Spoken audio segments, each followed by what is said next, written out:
날씨가 많이 무덥습니다. 지난 한 주간 잘 지내셨는지요? 오늘 예배 나온 여러분을 주님의 이름으로 환영합니다. 다 함께 마음을 다해 드려지는 찬양 가운데 하나님의 영광을 받으시며 하나님의 은혜와 복으로 가득한 예배의 시간이 되기를 원합니다. 다 함께 예배를 시작합니다.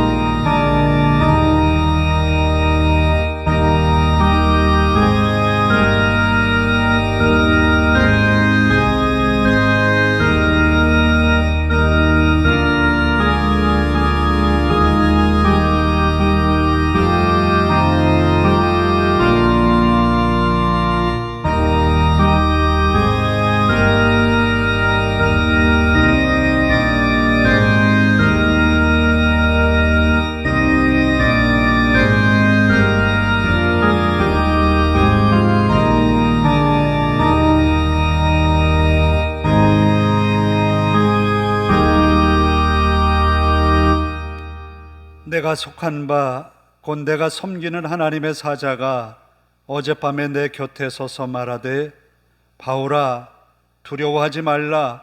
내가 가이사 앞에 서야 하겠고 또 하나님께서 너와 함께 항해하는 자를 다 내게 주셨다 하였으니 그러므로 여러분이여 안심하라. 나는 내게 말씀하신 그대로 되리라고 하나님을 믿노라. 아멘.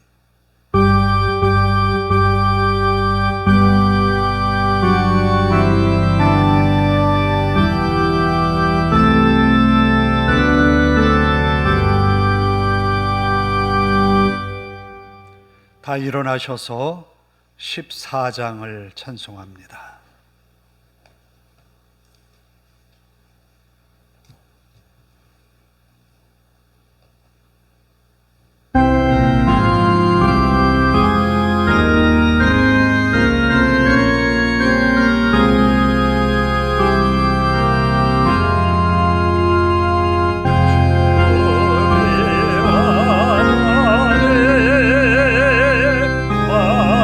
하늘에 계신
교독문은 2번을 교독합니다. 교독문 2번 시편 2편입니다.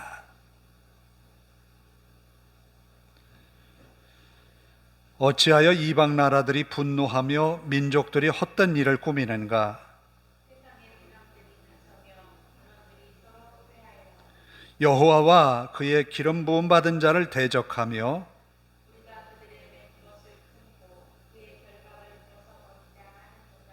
하늘에 계신 이가 웃으심이요 그때에 분을 바라며 진노하사 그들을 놀라게 하여 이르시기를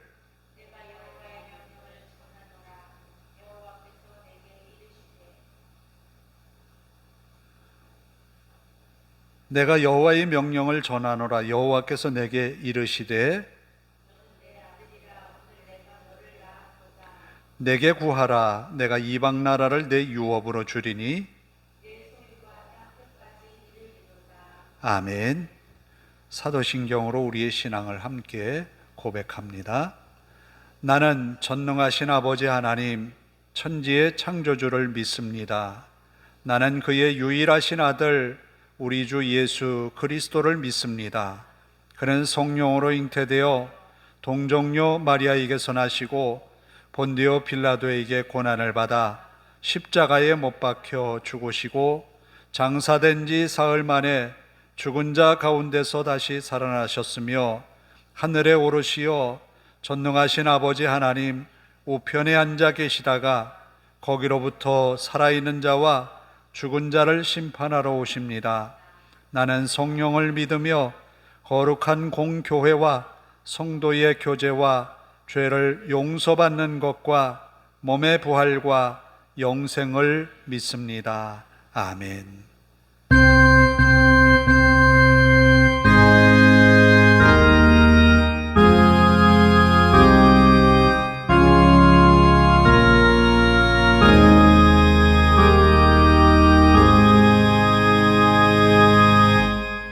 자리에 앉아서 370장을 함께 찬송합니다. 주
기도하겠습니다.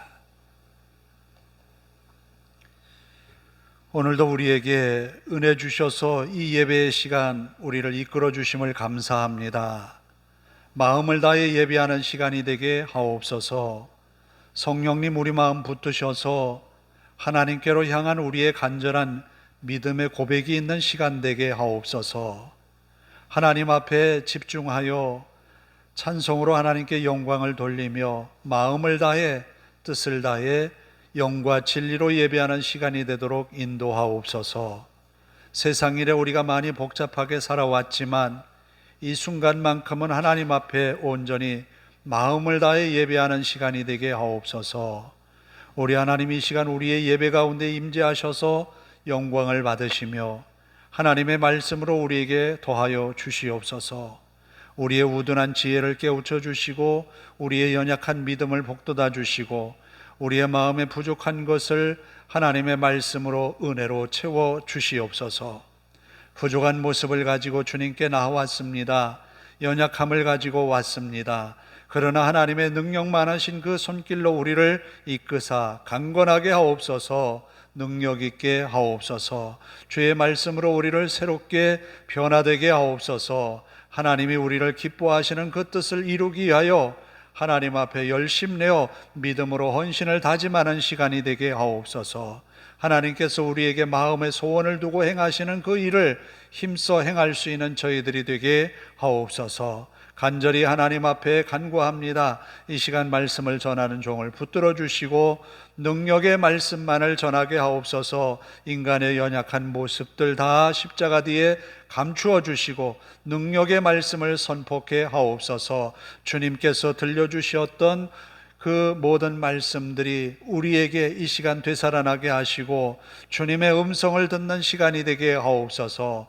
간절히 하나님 앞에 간구합니다. 성도들의 여러 형편을 아시는 주여 은혜 위에 은혜를 더하여 주시옵소서. 몸과 마음이 하나님 앞에 은혜를 입어 강건하게 하시고 강건한 육체와 강건한 영의 능력을 가지고 하나님 앞에 헌신하는 믿음의 삶을 살아내는 저들 되게 하옵소서.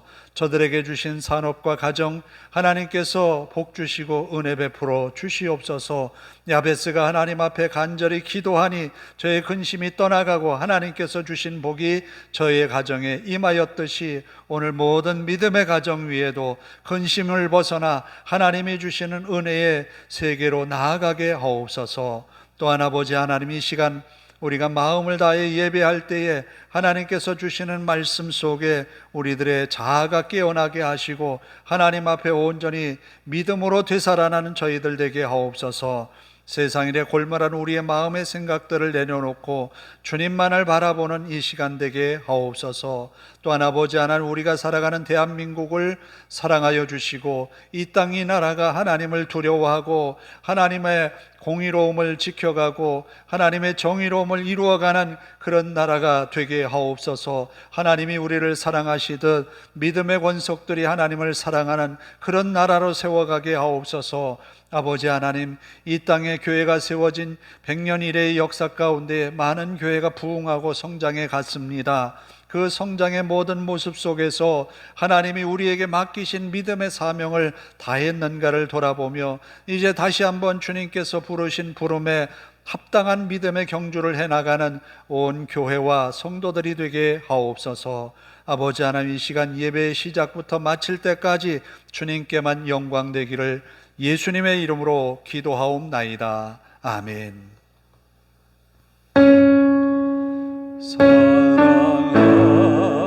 사랑하는 자의 영혼 그의 범사여 동문과 잘되고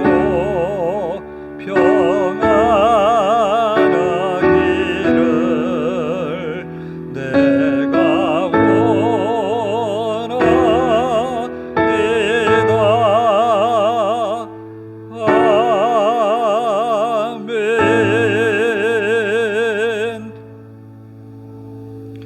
오늘 우리에게 주시는 하나님의 말씀은 사도행전 23장 1절에서 11절까지입니다. 사도행전 23장 1절에서 11절입니다.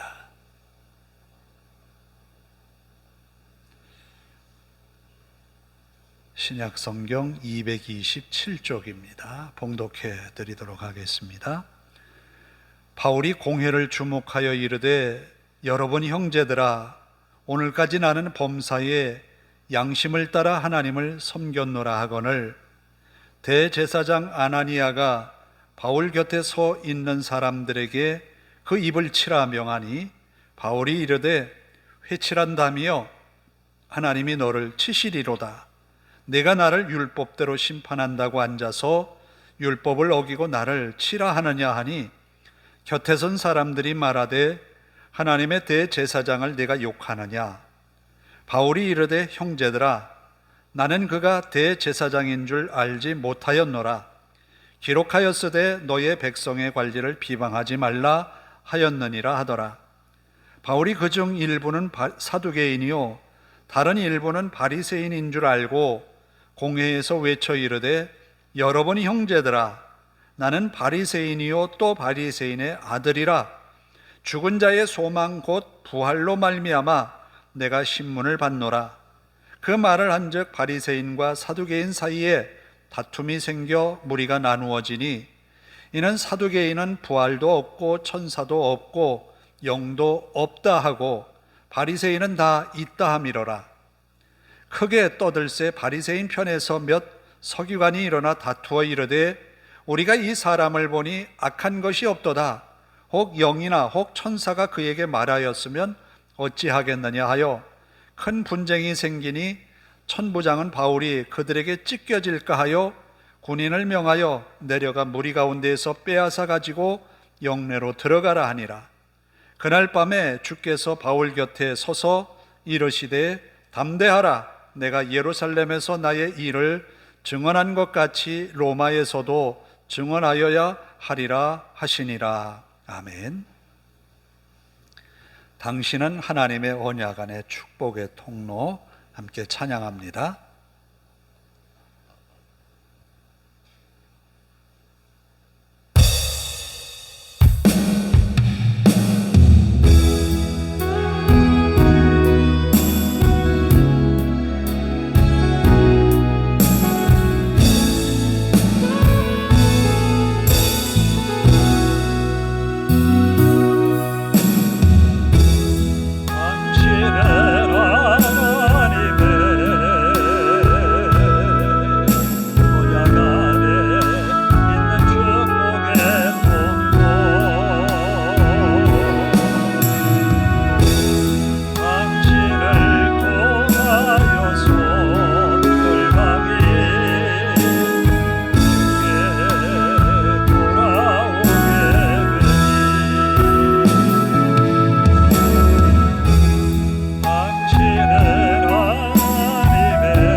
어릴 적에 밭을 가는 농부를 보면 소에다가 쟁기를 메어서 가지요. 그 농부의 눈길은 마지막 어느 곳에 두고 있는가 하면 밭고랑 저 끝나는 지점에 눈길이 가 있거든요. 이 보섭에서 떨어지는 흙도 바라보고 있지만 그 마음 중심에는 저 끝을 바라보고 있어요. 왜냐하면 보섭에서 떨어지는 흙덩이만 보고 있으면 이 골이 제대로 나질 않아요. 삐뚤빼뚤해져요. 어쩌면 우리의 인생을 사는 가운데에 현실에 우리가 집중하면서 살다 보면 우리의 삶의 방향이 삐뚤빼뚤, 그래서 좀 종잡을 수 없는 그런 모습으로 바뀔 수도 있어요. 그리고 우리가 바라보는 현실과 우리가 생각하고 있는, 꿈꾸고 있는 목표나 희망과는 다를 수가 있어요.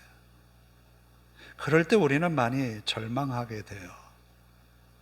많이 포기하게 돼요. 많이 희망을 내려놓게 돼요. 그것이 옳은 태도일까? 현실적으로 맞춰 사는 게 바른 삶일까? 결국 그렇다고 얘기할 수는 없어요. 믿음과 현실이라고 하는 것은 굉장한 괴리감을 가질 때가 많아요.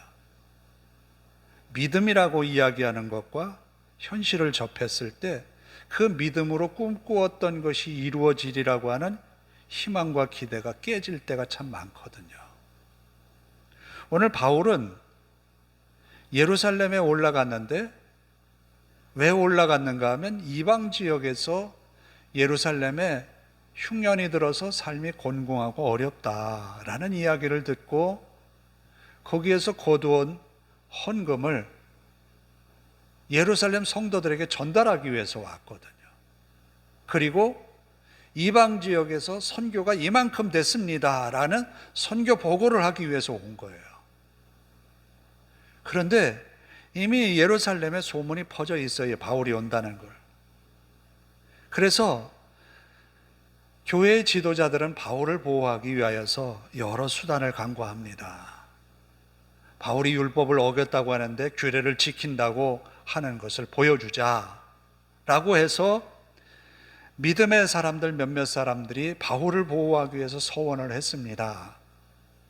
유대인의 결례와 믿음은 상관이 없지만 바울을 보호하기 위해서 우리가 헌신하겠습니다 하고 결례에 참여하기로 맹세한 사람들이 있었어요. 그래서 성전에 올라가서 그 결례를 행했어요.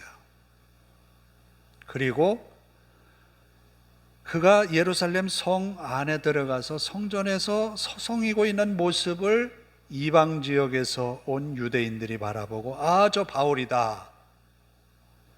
저가 율법을 흐트리고 모세의 율법을 거역하는 사람이라고 비방하면서 삽시간에 이 바울은 군중들에게 붙들려서 매를 맞고 있습니다.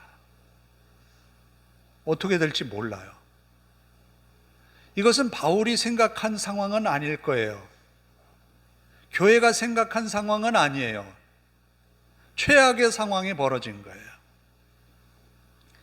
그런데 이 상황을 누가 보았는가 하면 로마의 천부장이 본 거예요. 마침 천부장이 본 거예요.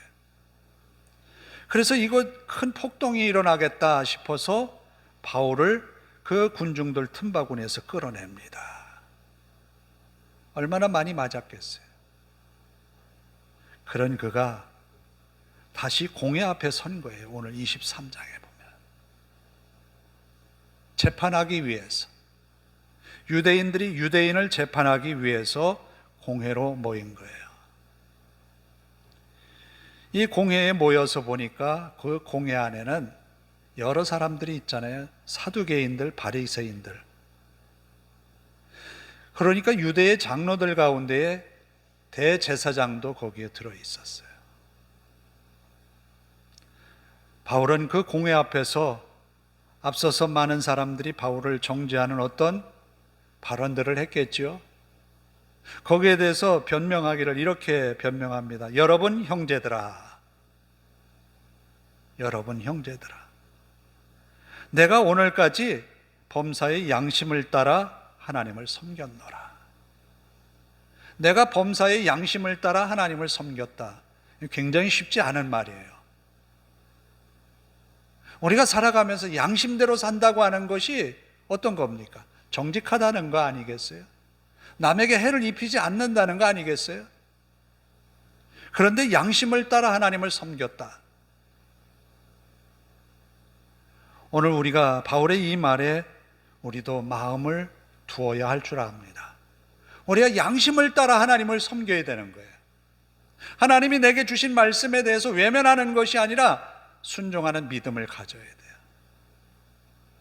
바울은 양심을 따라 하나님을 섬겼다고. 왜냐하면 그가 하나님을 섬기는 것이 이것이 옳다라고 여겨지는 일 가운데에 그리스도인들을 잡아들여서 그들을 신앙에서 멀어지게 하는 것이 하나님을 위한 것이라고 하는 이 사실을 그가 알고 있었을 때, 그렇게 믿었을 때 그는 열심을 다해 남들보다 더 열심으로 핍박에 앞섰거든요. 심지어는 다메섹까지 가는 그런 대제사장 혹은 공회의 공문을 가지고 가서 그리스도인들을 핍박하려 했거든요. 남들보다 더 열심히 한 거예요. 양심을 따라 한 거예요. 그러니까. 그런데 그에게 예수님이 다메섹 도상에서 나타나셔서 나는 내가 핍박하는 예수다. 강한 빛을 보고 눈이 먼 그가 한 집에 머물러서 있을 때에 아나니아라고 하는 그 다메섹에 경건한 그리스도인이 찾아와서 그에게 권합니다. 하나님이 나를 당신에게 보냈는데 당신을 이방인의 사도로 삼으셨다. 이방인을 위하여서 나의 택한 그릇이다. 이렇게 말씀하셨다는 거예요. 이 말씀은 바울의 생애에 굉장한 영향을 주어요. 주님께서 주신 말씀이 지금 이 순간도 통하는 거예요. 지금 공회 앞에서 많은 사람들이 바울을 죽이려고 혈안이 되어 있는데, 자, 어떤 마음이겠습니까? 우리가 법정에 서본 적은 없죠. 재판을 받는 피고인이라면 어떤 심정일까요? 바울은 지금 피고인으로 서 있는 거예요.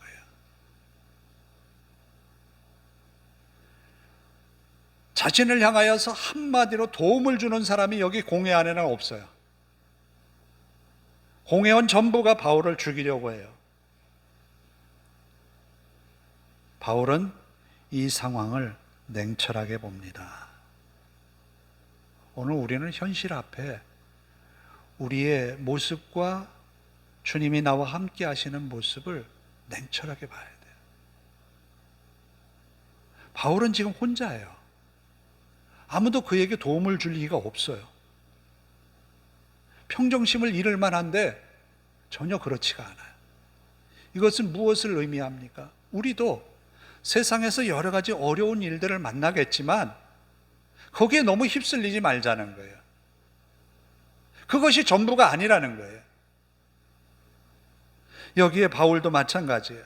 공회원 전부가 바울을 사형에 언도하자고 하는 그런 마음을 가지고 모였음에도 불구하고 그는 흔들리지 않아요.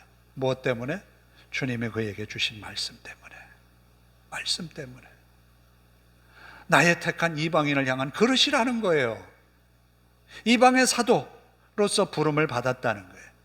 그럼 여기서 내가 끝나지 않는다는 거예요.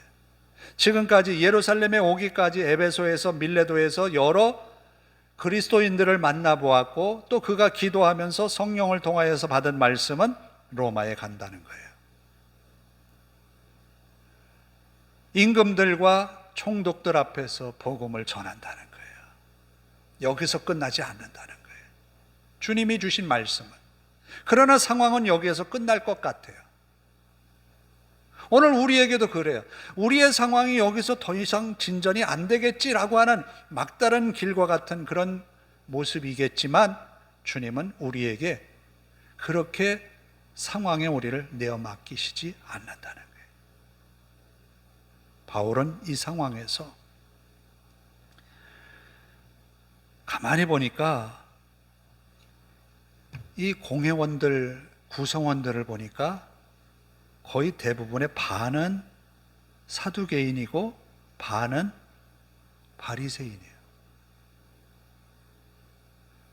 그런데 바울이 지금 무엇 때문에 여기에 잡혔는가 하면 부활하신 예수 그리스도를 전한다는 이유 때문이거든요. 그래서 바울이 이렇게 선언합니다. 난 바리새인이고 바리새인의 아들이다. 그렇죠. 본래 사도 바울은 가말리엘 문화생에서 배웠어요. 그들도 알아요. 그러면서 이렇게 말하는 거예요. 나는 죽은 자의 부활 때문에 이 문제를 안고 있다라는 거예요. 그러면 죽은 자의 부활이라고 하는 이 문제가 왜 중요한가 하면 사두개인은 부활을 안 믿거든요. 영생을 안 믿거든요. 대제사장, 제사장의 그룹이면서도 부활을 안 믿어요. 영생을 안 믿어요. 천사도 안 믿어요. 그러나 바리새인들은 이 모든 것을 믿어요. 사두개인들은 지극히 정치적인 집단이에요. 하나님 앞에 제사를 집례하면서 백성들과 하나님께 중개자의 역할을 하면서 하나님께 대한 신앙이 없는 거예요. 아이러니예요. 물론 여기에 대해서 저도 할 말이 참 많아요. 목회자들 세계에서 과연 얼마나 여기 말하고 있는 사두개인들과 바리새인들처럼 하나님을 향한 온전한 믿음으로 서 있는 목회자들이 얼마나 될까 하는 그런 고민도 해봤어요. 그런데 여기 바리새인들이 이 말을 듣고 가만히 들어보니까 부활의 문제를 가지고 이야기를 한단 말이죠. 그러니까 여기에 대해서 사도 바울은 더 힘주어서 얘기를 하는 거예요. 난 바리새인이다. 그랬더니 한 서기관이 나타나서 우리가 보니까 이 사람은 죄가 없다. 이렇게 논쟁이 격해집니다.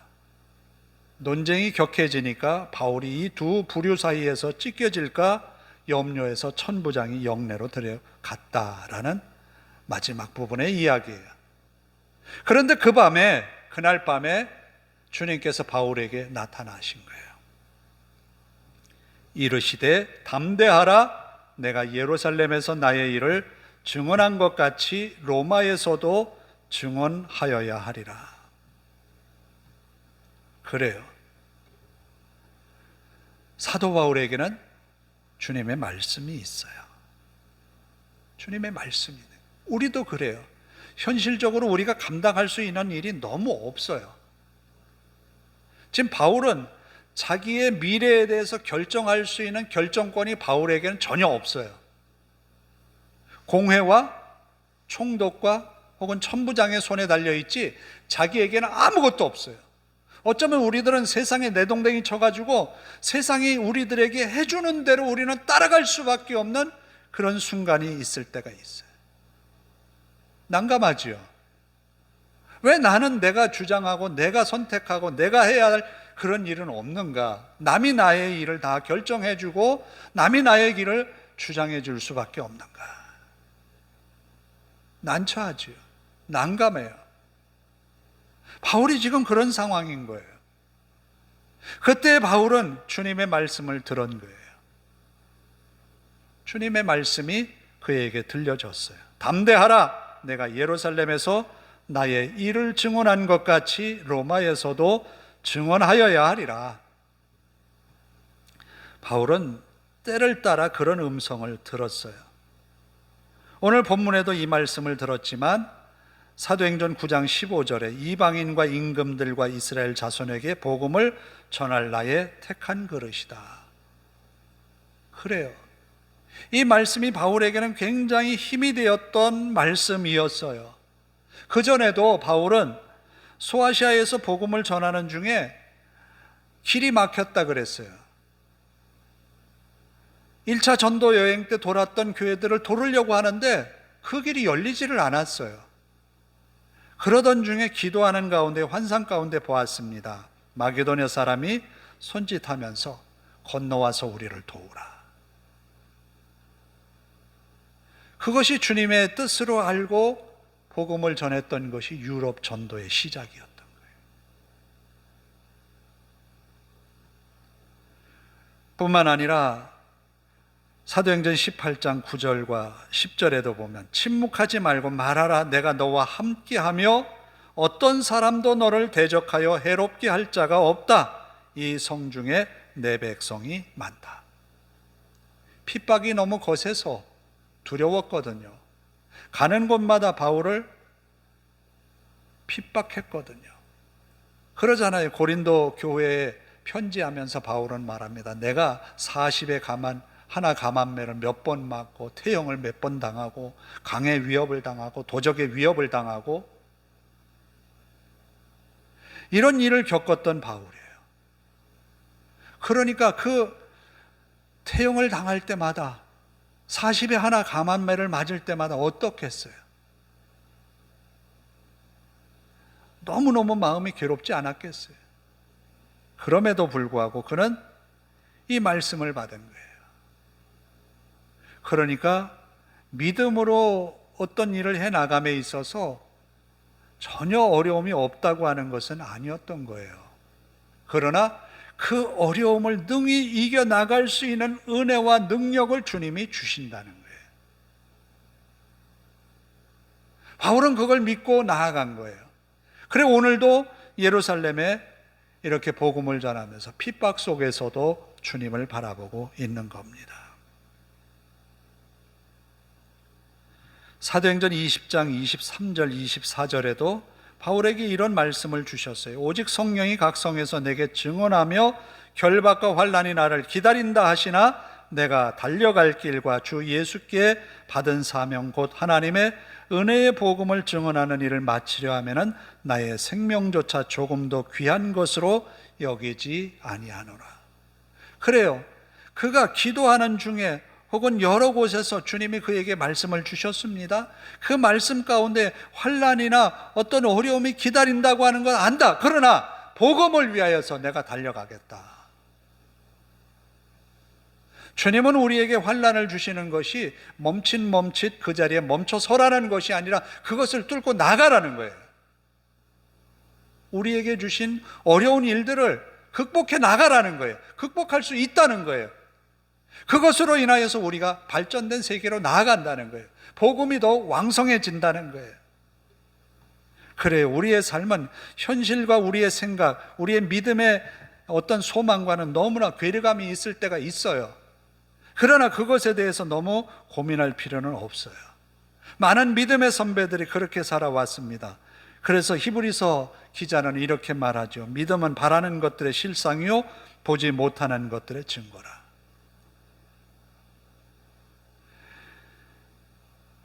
아브라함은 자기가 바라던 것을 눈으로 보고 확인하고 마지막 일생을 마친 것은 아니에요. 하늘의 별과 바닷가의 모래와 같이 내 자손이 많게 하리라. 그건 그가 죽을 때까지 믿고 살았던 말씀이었던 거예요. 오늘 우리에게도 주님의 말씀은 이와 같아요. 믿고 사는 거예요. 그리고 용기를 내는 거예요. 세상 일에 평정심을 잃지 아니하고 믿음으로 생각할 수 있어야 되는 거예요. 주님은 우리와 함께 하심을 믿습니다. 제가 오늘 예배 서두에 선포한 말씀이 나는 하나님을 믿노라 라고 바울이 말하거든요.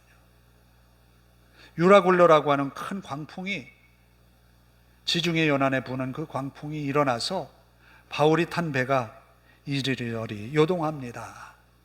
그때 많은 사람들이 살 소망을 잃어버렸어요. 이제 우리는 죽었다라는 거예요. 그래서 사공들은 도망가기 위해서 거룻배, 그러니까 구조선을 내려서 그것 타고 도망치려고 했습니다. 바울이 눈치채고 거룻배의 그 줄들을 다 끊어버려서 그걸 버립니다. 이 배의 운명은 깨어질 위기에 있는 거예요. 그때 바울이 한 말이, 나는 내게 주신 하나님의 말씀을 믿는다. 나는 하나님을 믿는다. 이 배 안에 있는 모든 사람들 한 사람도 잃지 않는다. 하나님의 말씀을 믿는다. 그러니까 현실의 어려운 환경에 집중할 수밖에 없지만 그것이 전부가 아니라 하나님의 말씀이 전부라는 거예요.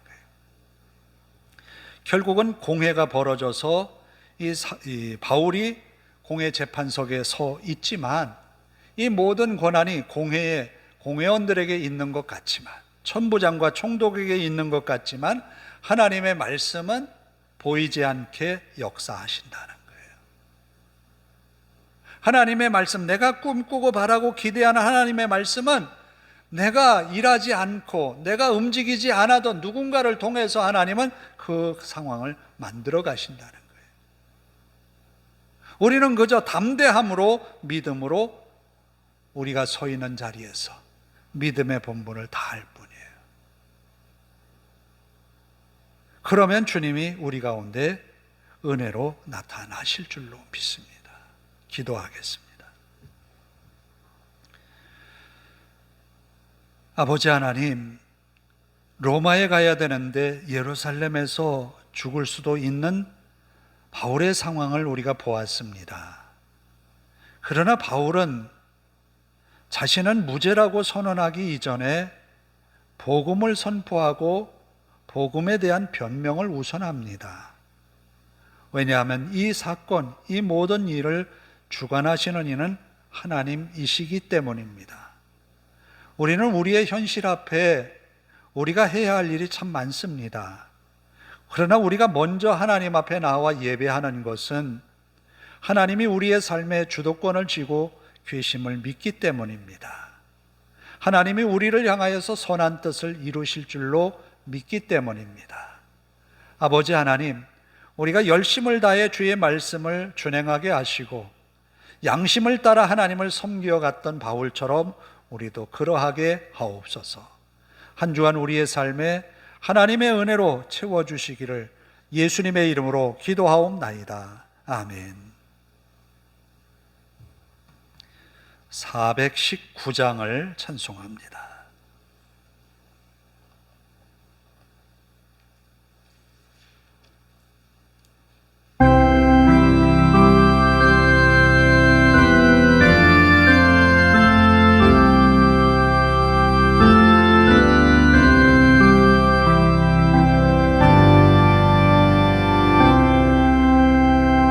주날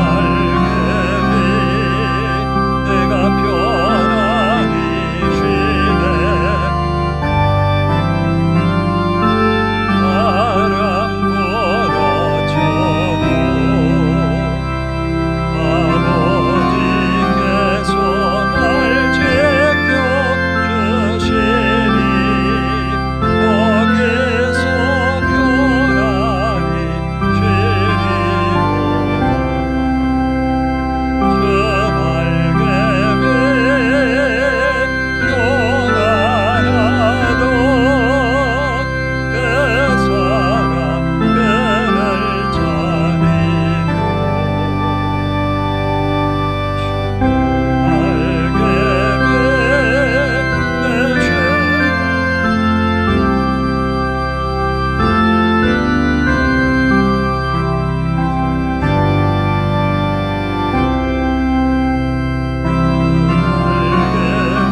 11조원금 저희 가정과 황성식 이영 집사님 가정에서 드립니다. 기도하겠습니다. 아버지 하나님, 감사합니다.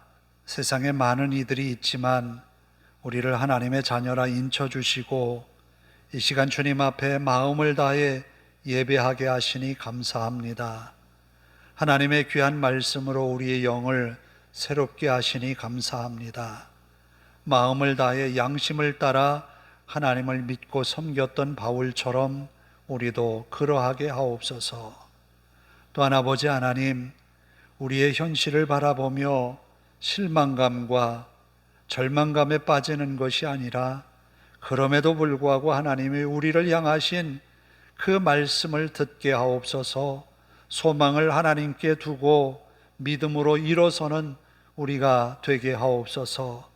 하나님의 말씀이 필시 바울에게 로마에서 증언하여야 하리라 하신 말씀이 이루어졌던 것처럼 우리도 하나님의 말씀이 우리 가운데 성취되는 영광이 있게 하옵소서.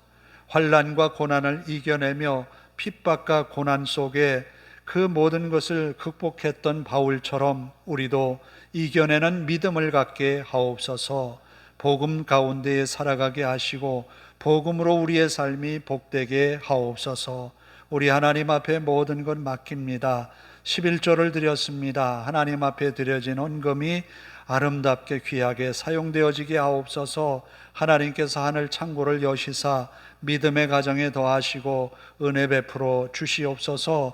들어와도 복을 받고 나가도 복을 받으며 하나님의 은혜로 세워지는 믿음의 산업 또한 가정이 되게 하옵소서. 또한 아버지 하나님, 주일 헌금을 하나님께 바칩니다. 드린 헌금이 하나님 앞에 아름답게 선용되게 하옵소서. 드린 손마다 복되어서 한 주간도 믿음으로 살아내게 하옵소서. 우리 하나님 앞에 모든 것 맡기오며 예수님의 이름으로 기도하옵나이다. 아멘. 아직도 많이 덥습니다. 이 무더위 잘 이겨나가시기를 바랍니다. 권사님은 어떻게 잘 지내셨어요, 그간에? 우리 두 분은 이제 다 낫죠? 고생하셨어요. 이번 주간도 믿음으로 잘 이겨나가시는 그런 한 주간 되기를 바랍니다. 다 일어나셔서 당신은 하나님의 언약 안에 축복의 통로, 자신을 좀 축복하면서 이 노래를 불렀으면 좋겠습니다. 내가 이런 사람이야 라고 확신하면서 함께 부르시기를 바랍니다.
하나님은 나를 통해서 내 가정에, 나를 통해서 내가 일하는 직장에, 나를 통해서 내 일가 친척에게 하나님의 복이 임하는 통로로 삼으셨음을 믿습니다.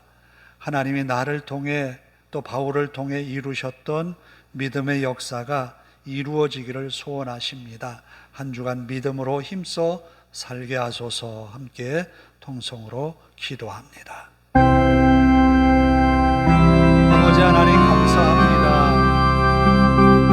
바울이 지금까지 믿음에 달려갈 길을 다 달리고 경주를 하였습니다.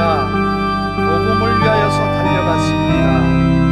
주님의 부르심을 따라 달려갔습니다. 양심을 따라 하나님을 섬겼다고 고백합니다. 오늘 우리에게도 양심을 따라 하나님을 살아가고 섬기고 주님의 말씀을 이루기 위하여 힘쓰는 삶을 살아내는 그런 한 주간이 되게 하옵소서. 아버지 하나님, 긍휼히 여기소서, 불쌍히 여기소서. 우리를 통하여서 세상에 축복의 통로로 삼으신 주님이여, 우리가 고난을 이겨내는 믿음의 사람이 되게 하옵소서. 아버지 하나님, 현실 속에 빠져서 허우적대며 헤어나오지 못하는 아버지 하나님, 그런 우리가 아니라 믿음으로 꿋꿋이 서서 주님을 바라보며 나아가는 저희들 되게 하옵소서. 주님의 말씀이 항상 우리 안에 있어서 그 말씀을 붙들고 나아가게 하옵소서. 때로는 우리의 마음이 불편하고 아버지 하나님, 때로는 우리들이 어려워서 힘들어서 주저앉고 싶은 생각이 들지만 그래도 우리들 주님을 바라보게 하옵소서. 그래도 주님의 말씀을 기억하게 하옵소서. 그리하여 주저앉는 것이 아니라 일어나게 하시고 빛을 발하는 주님의 사람으로 살아가게 하옵소서. 아버지 하나님, 우리 믿음의 사람을 통하여서 온 동네에 등불이 되어 밝히기를 원하시는 주님의 소원을 이루어가는 우리가 되게 하옵소서. 아버지 하나님, 긍휼히 여기소서. 우리가 어디에 있든지 주님의 말씀으로 살아내게 하옵소서. 믿음의 권속들을 붙드시고 저들의 가정과 산업에 하나님의 은혜로 함께 하시는 한 주간 되게 하옵소서. 믿음의 흔적들을 발견하고 믿음의 모습을 전파하고 믿음의 목소리를 내며 하나님 복음을 전하는 우리의 입술이 되게 하옵소서. 우리 하나님이 함께 하심을 믿습니다. 부족한 것 많은 저희들입니다. 아버지 하나님, 현실을 이겨내기가 버거운 저희들입니다. 그러나 주님이 우리와 함께 하심을 믿습니다. 우리를 붙드시는 주님이여, 피할 길도 여시고 등이 이겨낼 힘도 주시고 우리 하나님이 함께 하셔서 이 두려운 현실을 이겨내게 하실 줄로 믿습니다. 주님 인도하옵소서. 우리 하나님이 함께 하심을 믿나이다. 주님의 나라를 이 땅에 세워가는 일에 부족함이 없게 하옵소서. 날마다 도하시는 하나님의 은혜로 함께 하옵소서. 감사합니다. 영광을 받아 주시옵소서. 자비로우신 아버지 하나님, 감사합니다. 오늘 우리에게 큰 은혜 주시어서 말씀으로 세상을 바라보게 하신 주여, 현실만을 바라보며 희망을 잃는 우리가 아니라 현실 속에서도 주님의 말씀으로 용기를 내는 저희들 되게 하옵소서. 주님의 말씀이 우리의 현실을 뚫고 우리 마음에 자리 잡게 하시고 하나님의 능력의 말씀을 의지하여 믿음의 흔적들을 남기고 나아가는 한 주간이 되게 하옵소서. 아버지 하나님, 성도들의 가정과 삶이 언제나 하나님의 은혜로 지켜지게 하시고 한 주간 저들이 열심히 땀 흘리는 수고의 자리에 하나님이 늘 동행하여 주옵소서. 안전케 하옵소서. 아버지 하나님, 한 주간 믿음으로 살아서 또다시 주일을 맞아 주님께 올라올 때에 더 많은 기쁨을 안고 더 많은 감사를 가지고 나아오는 주의 성도들 되게 하옵소서. 감사드리며 예수님의 이름으로 기도하오며 이제는 우리 주 예수 그리스도의 은혜와 하나님 아버지의 극진하신 사랑하심과 성령님의 감화감동 교통하심이 이제로부터 영원토록 함께 하시기를 간절히 축원하옵나이다. 아멘.